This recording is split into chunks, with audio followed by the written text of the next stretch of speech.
Pertama, perlu kami sampaikan bahwa isu yang beredar di masyarakat itu tidak benar, bahwa DPR menolak terkait dengan pembahasan RUU perampasan aset. Sampai hari ini DPR terus melakukan pembahasan terkait dengan RUU perampasan aset, khususnya di Komisi 3, dengan melakukan berbagai RDPU maupun public hearing yang dilakukan oleh Komisi 3 DPR RI terkait dengan masukan-masukan dari berbagai pihak, terutama stakeholder yang terkait dengan RUU tersebut. Seperti kemarin Komisi 3 melakukan RDPU itu dengan Pradi dan yang lain-lain. Jadi sekali lagi RUU perampasan aset ini dalam proses pembahasan di DPR melalui Komisi 3 DPR RI. Dan itu juga masuk dalam daftar prolegnas prioritas 2026 ini. Berarti tidak benar ada anggapan bahwa ini membenturkan antara DPR dengan pihak lain, karena kalau sejalan dengan cita Presiden Prabowo bahwa pemulihan aset dan juga perampasan aset ini berarti masih continue di DPR ya Kang? Ya masih terus ya, kita tetap berkomitmen dan kita juga ingin memperkuat komitmen pemerintah terkait dengan soal upaya-upaya pemberantasan korupsi. Cukup? Ya. Mungkin masih soal perampasan aset, kan ini kan memang kalau dari DPR kan masih terus membahas begitu ya Kang.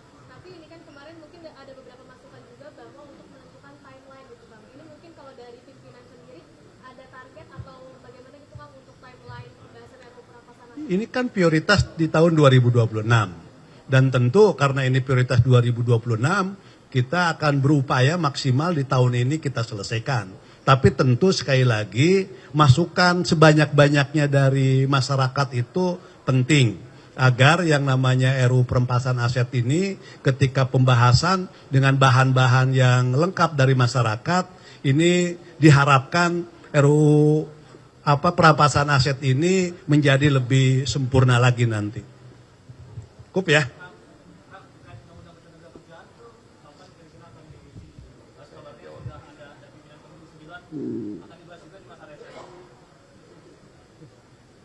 Ya, jadi untuk Undang-Undang Ketenagakerjaan, kebetulan di Komisi 9 kemarin menyampaikan ada urgensi yang paling ketemu dengan beberapa stakeholder.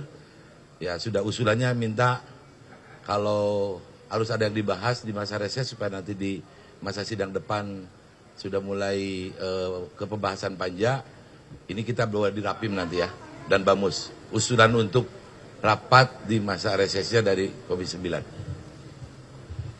Cukup ya? Wabarakatuh. Salam sejahtera untuk rekan-rekan semua. Hari ini saya akan menyampaikan update soal penanganan pembahasan RUU perampasan aset, karena tadi malam kami pimpinan dan para kapoksi melakukan rapat ya soal bagaimana kita maksimalisasi dan percepat ya semua proses penyerapan aspirasi publik terkait perampasan aset ini. Sebelah saya ada Pak Pala Amru, panggilannya Gus Pala, fraksi PDI Perjuangan ya. Ini ada teman-teman mahasiswa yang berkegiatan di DPR ya, magang. Jadi mereka ini juga akan kami berikan kesempatan menyampaikan pendapatnya, lalu juga kita libatkan dalam aktivitas DPR seperti ini ya. Baik, kelak nanti insya Allah mereka juga menjadi anggota Komisi 3 DPR RI. Ya teman-teman, ada beberapa hal yang perlu kami sampaikan. Pertama, ada hoax yang beredar ya bahwa DPR menolak pembahasan RUU perampasan aset ini. Padahal faktanya teman-teman tahu semua ya, kita sudah berminggu-minggu melakukan RDPU soal undang-undang perampasan aset ya. Ini jauh lebih banyak daripada pembahasan di undang-undang yang lain ya, dalam kurun waktu hanya 2-3 minggu kemarin. Nah, kemudian dikatakan juga bahwa ya pengalihan undang-undang ini dari inisiatif pemerintah ke DPR adalah untuk memperlambat. Padahal faktanya kebalikannya. Justru undang-undang yang inisiatifnya dari DPR logikanya memang jauh lebih cepat. Kenapa? Karena DIM-nya itu hanya akan ada satu dari pemerintah. Ketika nanti kita sudah susun, DIM-nya hanya akan ada dari pemerintah. Tapi kalau undang-undang usulan dari pemerintah, maka DIM-nya akan ada dari 8 fraksi. Ya kita tahu masing-masing fraksi pasti akan membuat DIM yang mungkin saja secara substansi sama satu sama lain tapi redaksi beda, maka akan menimbulkan banyak sekali DIM, ya 8 kali lipat daripada apabila diusulkan oleh pemerintah. Nah itulah bagian dari strategi kami agar semua undang-undang yang dibahas termasuk dan terutama undang-undang perampasan aset ini cepat adalah bagian dari strategi kami adalah dengan menyeret ini sebagai usulan DPR, ya. Kalau DPR kan begitu kita disusun DIM dari pemerintah, maka prosesnya akan lebih cepat. Itu pengalaman kami di DPR selama ini begitu. Kalau DIM-nya dari DPR pasti pembahasannya kalau usulannya dari DPR pasti pembahasannya lebih cepat. Itu bagian dari strategi kami. Nah kemudian ya teman-teman, selain banyak pihak ya, ada 20 pihak yang sudah memberikan memberikan aspirasi.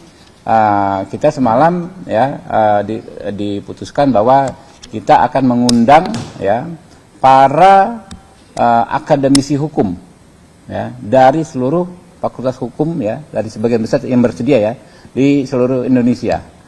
Sama seperti KUHAP.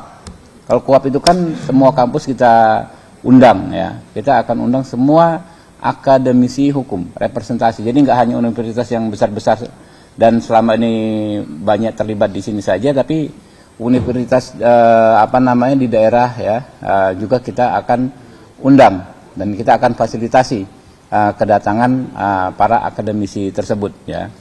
Nah, kemudian juga kita akan mengundang praktisi ya yang punya pengalaman cukup banyak menangani perkara-perkara yang erat kaitannya nanti dengan perampasan aset. Praktisi antara lain misalnya yang kami sudah ajukan undangan adalah Pak Hotman Paris, kemudian Pak Magdir Ismail, Pak Junifer Girsang, Pak Ari Yusuf Amir ya.